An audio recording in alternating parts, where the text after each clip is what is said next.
Hoy nos encontramos en la Alameda de las Angustias, justamente delante de la capilla con este nombre y muy cercana a otra capilla, la iglesia de la Santísima Trinidad. Bien, sabemos que hay muchos azulejos de este tipo que las hermandades pues van colocando alrededor o en las fachadas principales o laterales de sus capillas. Pues bien, yo quería hacer un llamamiento porque el dibujo, el diseño es de Fernández Lira. Hay que hacer una apreciación. Miguel de Cervantes fue uno de los cautivos que rescató esta orden de los trinitarios, es decir, que nada más que por este rescate ya merece la pena que tenga su lugar en la historia. Y la verdad que la construcción que se hizo en todo momento, o la reconstrucción mejor dicho que se hizo en todo momento, intentó mantener el estilo arquitectónico, intentó mantener pues, la estructura que había tenido el convento, respetando lógicamente en todo momento todo aquello que estaba vinculado con lo que había anteriormente, ¿no? Por tanto, desde mi punto de vista, yo creo que es uno de los más singulares. La joyita que tenemos en el restaurante, que es la antigua capilla del convento, conjuntamente con la estatua del Sagrado Corazón, yo creo que pueden ser de las más fotografiadas que hay ahí en la zona. Aquí el cliente que nos llega es el señor Rodríguez, el señor Martínez o el señor Hoffman, ¿vale? A todos los conocemos prácticamente por su nombre. Intentamos ofrecer un servicio muy personalizado.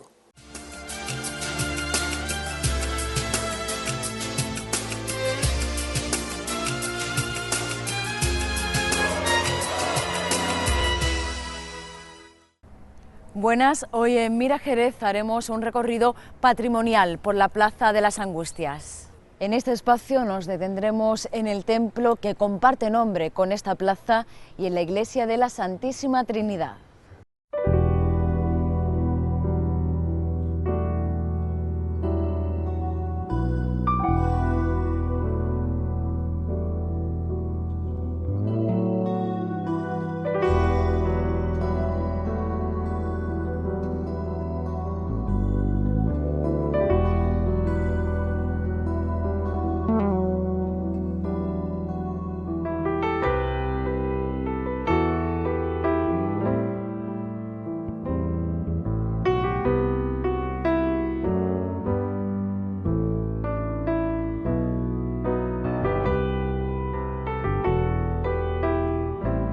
Hoy nos encontramos en la Alameda de las Angustias, justamente delante de la capilla con este nombre y muy cercana a otra capilla, la iglesia de la Santísima Trinidad. En ese sitio donde nos encontramos y aproximadamente en el Renacimiento en principio y luego en fechas posteriores ya veremos qué usos tuvieron estas dos edificaciones. Aquí había un humilladero. Un humilladero es una cruz que se ponía a la salida de las poblaciones en una vía, en un camino importante. Este era el camino que iba a la ciudad de Medina, también la calle Medina nos indica lo mismo, Medina Sidonia. Pues bien, aquí había una cruz humilladero. Esa cruz servía para darle gracias a Dios por haber hecho un recorrido, pues bueno, llegaban aquí y decía, bueno, Señor, he hecho un recorrido muy bueno, no me ha pasado nada por el camino y te doy las gracias. Esa es la cruz que había aquí. Esa cruz pues fue teniendo al lado una pequeña ermita, una capilla. Esta capilla se le dio el nombre de las Angustias y de ahí posteriormente, 1523 aproximadamente, se inicia la construcción de una iglesia renacentista de la que quedan algunos elementos. Pues bien, de esa iglesia renacentista que yo decía quedan pues los dos primeros tramos después de la entrada por la puerta principal, es decir, la Puerta de los Pies. Pero luego en el siglo XVIII, a partir del 1720 y tanto, hubo una gran reforma. La parte posterior ya es de esa época, del segundo cuarto del siglo XVIII, y la portada también. Es una portada sencilla, más que barroca, ella es casi neoclásica, y tiene pues un par de columnas, es decir, con unas pareadas derecha e izquierda, toscana, es decir, de lo que se llama el fuste sencillo, liso, y el capitel con unas molduras sencillas. Del dórico, aquel antiguo del griego, pasamos a este toscano, que es sencillo también. Y un tímpano, hay un frontón triangular que está vacío, pero tiene debajo un corazón con 7 espadas, pues representa a la Virgen que tenemos aquí en esta capilla, que es la Virgen de las Angustias, pero tiene una relación con el Nuevo Testamento. Simeón era un sacerdote judío, y cuando la Virgen María y San José llevan al niño a presentarlo al templo, él, que había recibido una promesa de antes de morirse ver al Mesías, pues efectivamente nada más lo vio, dice, este es. Pero se dirigió a la madre, le dice, tú vas a padecer tanto como él, así que se te van a clavar en el corazón una espada, para que aquellas personas que crean que esto es cierto o no, pues estén enteradas perfectamente. Esto aparece en el Evangelio de Lucas. Pues bien, eso se representa en las 7 espadas clavadas en el corazón y que lleva la hermandad de esta capilla. Bien, sabemos que hay muchos azulejos de este tipo que las hermandades pues van colocando alrededor o en las fachadas principales o laterales de sus capillas. Pues bien, yo quería hacer un llamamiento porque el dibujo, el diseño es de Fernández Lira, y recordándolo que hace poco tiempo murió, pues decir simplemente que el diseño es de este jerezano artista Fernández Lira. Bien, sabemos, ya recordamos, a Mendizábal lo recordamos, lo hemos comentado muchas veces, que en 1835 comienza una serie de leyes, porque no fue una nada más, que se llamaban las desamortizaciones. Pues bien, esta capilla también sufrió esa desamortización, y aprovechando en 1868 la Revolución y en 1869 una constitución que hubo, se permitió a cualquier particular y a cualquier orden religiosa o cualquier religión que no fuera la católica, se permitió establecerse y crear escuelas. Este edificio pues fue utilizado por una iglesia que se llamaba la Iglesia Reformada, una iglesia de protestantes, cuyo pastor principal era Joseph Villesit. Pues bien, este Joseph Villesit se instala aquí con su escuela, y su creencia estuvo poco tiempo, porque eso sería aproximadamente 1871. Y al año siguiente ya se han construido una iglesia en Vallesequillo, que es la que conocemos por Iglesia de los Protestantes, y se trasladan, pero estuvo aquí un tiempo. Lo mismo que también sirvió de sede, esto también sirvió de sede en aquellos momentos a unos partidos políticos, no se pueden considerar como la actualidad, eran distintos, pero aquí se instaló club o partido político de los demócratas. En el convento de la Victoria también se instaló otro, estamos hablando de 1870 aproximadamente. Y por último decir que aquí los carmelitas estuvieron aquí en esta sede, porque su iglesia, la del Carmelo, la iglesia del Carmen, también estaba sujeta a la desamortización.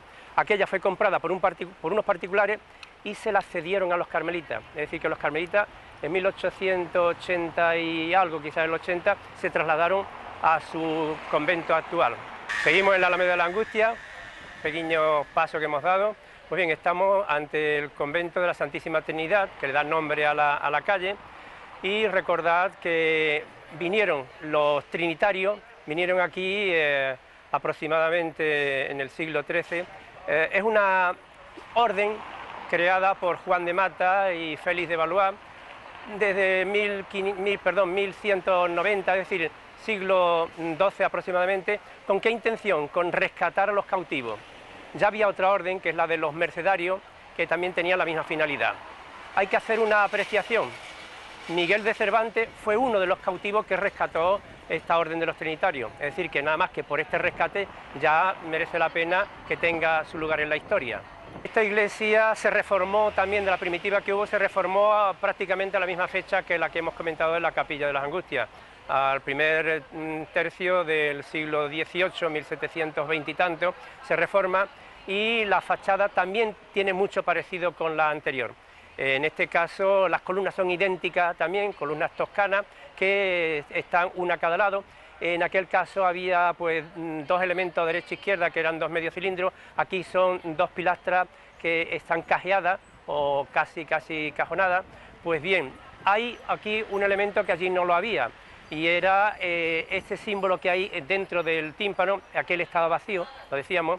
Pues este frontón o tímpano tiene aquí dentro una imagen, y es una cruz patada. No es que quiera hacer una broma, sino que estos brazos que tiene la cruz, que son idénticos brazos, acaban en una forma como de pata de elefante. Pues bien, esta es la cruz de los trinitarios, indica la Trinidad. El brazo horizontal, los dos brazos horizontales indican a Dios Padre, el vertical al Dios, al Hijo, es decir, a Jesucristo, y el fondo al Espíritu Santo, que cada uno tiene un color, el azul, el rojo y el blanco respectivamente, la Trinidad. Tenemos ahí un triángulo que es un triángulo con los tres lados iguales, equilátero, es decir, la Trinidad, las tres personas de la divinidad. Pues bien, dentro tiene un ojo que representa la omnisciencia, es decir, que Dios todo lo sabe, todo lo conoce, todo lo ve. Y por otra parte, recordemos, de pequeños siempre hemos estudiado la imagen del Dios Padre, con barba, en mayor, Jesucristo, un joven, y luego el Espíritu Santo en forma de paloma. Pero hay otra manera de representar esa Trinidad, esa es con forma humana, es decir, antropomorfa. En cambio esta no tiene forma humana, es lo que se llama anicónica, es decir, los iconos no son de figuras humanas, sino son de figuras muy elementales, con líneas, en este caso 3 líneas del triángulo y el ojo central. Decíamos que esta portada es prácticamente hermana de la que hemos visto anteriormente de las Angustias, con la diferencia de que tiene solamente una columna a cada lado, pero hay un elemento que también llama mucho la atención, y es esa moldura que hay en el centro, que es una hoja de acanto, y que es una moldura clásica, porque se utiliza en muchos momentos clásicos. Esto tenemos que recordar que, aunque esté hecho en época del barroco, pero tiene elementos neoclásicos, es decir, sencillez de línea, tiene muy poca decoración y no hay mucho movimiento en las líneas, lo mismo que la anterior capilla. Se acerca más al neoclasicismo que no al barroco. Este edificio religioso, como la mayoría, sufrió la desamortización en mayor o menor medida, y tenemos que decir que posteriormente, muy poco después de estos usos nuevos que tuvieron los edificios, en 1875 Agustín García Ruiz es el arquitecto que hace este atrio, esta entrada la hace él. En cuanto a los usos que tuvo esto posteriormente, tenemos que recordar que hace un momento lo hemos dicho, que a raíz de la Revolución del 68 y con la Constitución del 69 hay libertad de culto y libertad de iglesia. Allí se instalan los protestantes de la Iglesia Reformada. Y aquí en la calle Santísima Trinidad se instala una escuela de los católicos. Los católicos reaccionan, crean una asociación, primer presidente Rafael Rivero, y lo primero que hacen es poner una escuela lo más cercana posible a los protestantes para arrebatarle alumnos. Efectivamente, aquí en la calle Santísima Trinidad número 5 se instala. Pero es que además hay una congregación que se crea en esos momentos en Córdoba, y posteriormente se reafirma en Madrid, y son las reparadoras del Sagrado Corazón de Jesús. Entonces llaman a esta orden creada recientemente, son Rafaela de Porra y su hermana María Dolores. Estas dos hermanas, una de ellas viene aquí a refundar y a hacerse cargo de una escuela privada que se la ceden en la calle Porvenir número 46, un sitio pequeño. Ellas se van dando los pasos y al final acaban en la calle Medina número 40. Pero es que esta orden se había dividido en dos brazos. Unas mantienen la misma denominación, reparadoras del Sagrado Corazón, y las otras consideran que no solamente hay que rezar, sino que dedicarse a la enseñanza. Y al final, como son más recientes, le hacen cambiar de nombre y adoptan el nombre de las esclavas del Sagrado Corazón, y a ellas son a las que le ofrecen esta iglesia, y son las que en la actualidad tienen el control de esta capilla, de esta iglesia.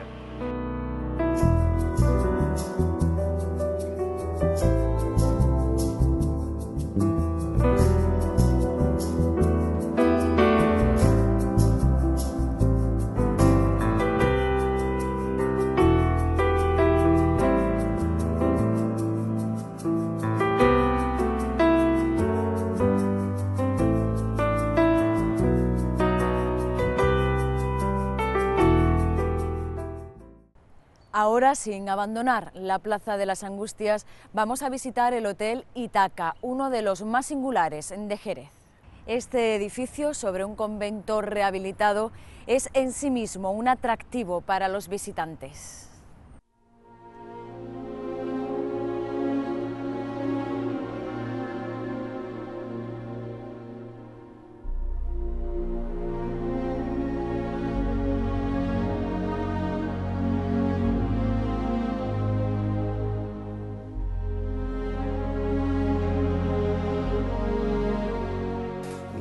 Desde el punto de vista histórico yo creo que sí, el hotel se construyó en el año 2006 sobre un edificio que ya existía, que era el antiguo convento de María Auxiliadora, que data de principios prácticamente del siglo XIX, y la verdad que la construcción que se hizo en todo momento, o la reconstrucción mejor dicho que se hizo en todo momento, intentó mantener el estilo arquitectónico, intentó mantener pues la estructura que había tenido el convento, respetando lógicamente en todo momento todo aquello que estaba vinculado con lo que había anteriormente, ¿no?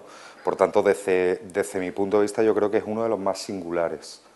Por un lado, la ubicación, yo creo que es algo muy importante que la gente que visita nuestra ciudad, ¿no? Sobre todo el turista concretamente. Por otro lado, el edificio, yo creo que el edificio en sí es francamente bonito, ¿vale? Tiene la mezcolanza de lo antiguo con lo moderno y el resultado final ha sido francamente bueno. Yo creo que es un hotel y así además nos avalan los clientes que tenemos actualmente, con un nivel de crítica francamente bueno, un nivel de servicio francamente bueno y sinceramente gusta mucho. La joyita que tenemos en el restaurante, que es la antigua capilla del convento, conjuntamente con la estatua del Sagrado Corazón, yo creo que pueden ser de las más fotografiadas que hay ahí en la zona. El arquitecto que diseñó el hotel era un apasionado del mundo de los caballos y prácticamente en cada rincón del hotel se respira ese amor que tenía ese arquitecto por el caballo, por el mundo del caballo, ¿no?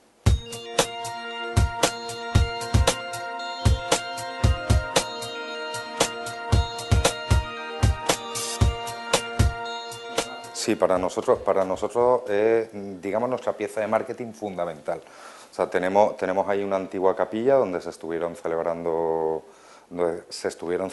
misas hasta el año 2002, 2003, que se ha intentado mantener en toda su estructura. Lo único que hemos cambiado han sido los colores de las paredes y la verdad que el resultado final es francamente bonito y así nos lo corroboran prácticamente la inmensa mayoría de nuestros clientes. Es raro el cliente que no está desayunando en el hotel, que no está cenando en el hotel y que no se hace una fotografía uno de los días de estancia que está aquí.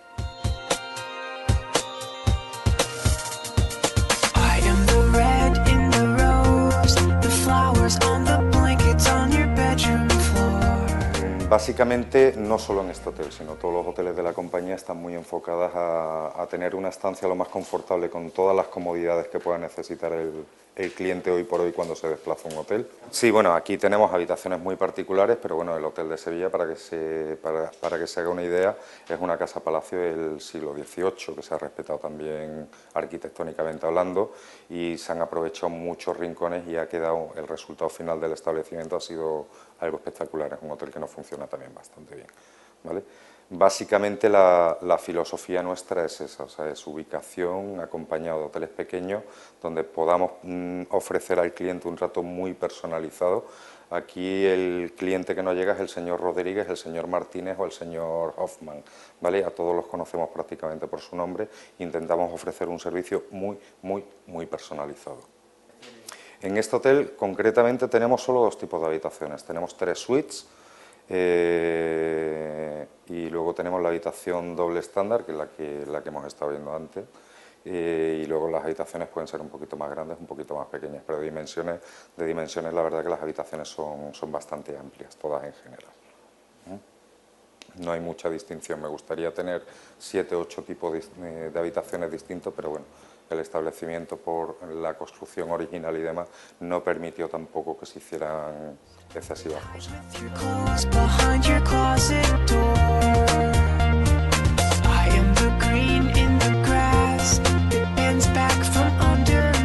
Básicamente el mayor porcentaje de la clientela que se aloja en nuestro hotel es clientela extranjera. Tenemos un altísimo porcentaje de cliente italiano, de cliente alemán y francés y británico. Y luego los fines de semana, por eventos que se celebran en Jerez, bodas por gente de ciudades próximas que nos visitan, pues clientela española. Pero digamos que tenemos más clientela extranjera que clientela nacional. Digamos que estamos especializados un poco en el tema de, más en el sector turístico que en el sector de empresas, ¿no? Es un sector que tocamos también, pero no tocamos tanto, no controlamos tanto como al cliente turístico. Más que nada por los acuerdos que tiene la dirección comercial, la dirección de venta, con determinados tour operadores que luego son los que nos traen los clientes al hotel. Bueno, Jerez realmente a mí me sorprendió porque en un principio cuando nos ofrecieron el hotel pensábamos que iba a tener una estacionalidad muy marcada, con 4 o 5 meses en los que se celebran 2 o 3 eventos importantes que yo creo que todos conocemos, que tenían una ocupación muy alta, y luego pensábamos que los meses de verano y los meses de invierno iban a ser muy complicados a la venta. Muy sorprendentemente, los meses de verano tienen un funcionamiento francamente bueno. Yo creo que Jerez se ha convertido en una segunda línea de playa. El cliente en muchas ocasiones, y más en los momentos en los que estamos ahora mismo, pues prefiere ahorrarse dinero y quedarse a 7, 8 kilómetros de una playa, como es el caso del puerto de Santa María, quedarse en un buen establecimiento, de los muchos que ofrece el centro de la ciudad, con lo que las ocupaciones son francamente buenas. Y luego en invierno es cierto que salvo el mes de enero, el resto de los meses el comportamiento de la ciudad, desde el punto de vista de la ocupación, no hablemos de precios, que sería otra cosa, ¿vale? Desde el punto de vista de ocupación, las ocupaciones en la ciudad son francamente buenas, muy buenas.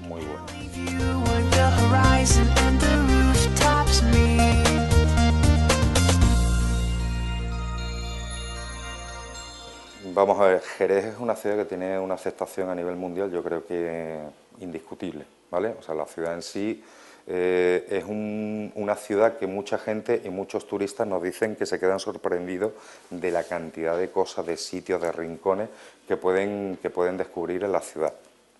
El problema que nos encontramos, o que nos transmite nuestra propia clientela, es que en determinadas épocas del año el centro de la ciudad está muerto, que adolece quizás un poco de actividad, de negocio, de vida. Lo que pasa es que eso, sinceramente, es complicado desde el punto de vista privado, pues darle algún tipo de solución. Sí es cierto que en los últimos meses, o incluso en el último año, 2 años, la ciudad parece que está intentando con diferentes eventos atraer más turistas, y parece que no, pero se está consiguiendo. Aparte, tenemos una ventaja sobre otros muchos sitios, que es un aeropuerto que nos brinda la oportunidad de contactar con multitud de países, que yo creo que es por donde deberíamos enfocar un poquito la actividad turística aquí, conseguir abrir más, digamos, el mercado del aeropuerto para conseguir captar más clientes.